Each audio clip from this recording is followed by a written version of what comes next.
सियालकोट से खबर है, जहां थाना हाजीपुरा की हदूद में नॉन स्टॉप वारदातों का सिलसिला जारी है। पुलिस वारदातों पर काबू पाने में बुरी तरह नाकाम हो गई। मुसल्लह मुसलमान ने नाका लगाकर राहगीर एक फैमिली से मोटरसाइकिल, मोबाइल फोन, कीमती अशिया और नकदी लूट ली और मौका से फरार हो गया।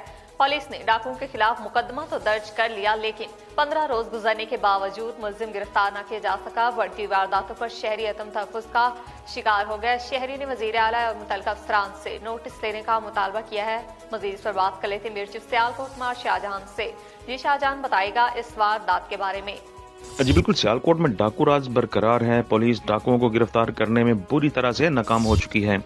थाना हाजीपुरा के इलाका में डाकुओं ने नाका लगाकर member Pakistan group of journalist Chaudhry Mohammad Asif Cheema के भतीजा को फैमिली समेत लूट लिया है। मुलजमान मोटरसाइकिल, मोबाइल फोन, तलाई जेवरात, घड़ियां और नकदी लूटकर बआसानी फरार होने में कामयाब रहे हैं।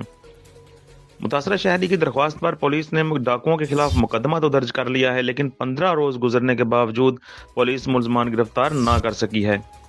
पतंगबाजी रोकने की नाकामी पर SHO थाना निकापुरा मोतली के बाद SHO थाना हाजीपुरा अवैस बसरा पतंगबाजों की बजाय शरीफ शहरियों के घरों पर चादर चारदीवारी का तकद्दस पामाल करने में मसरूफ नजर आ रहे हैं।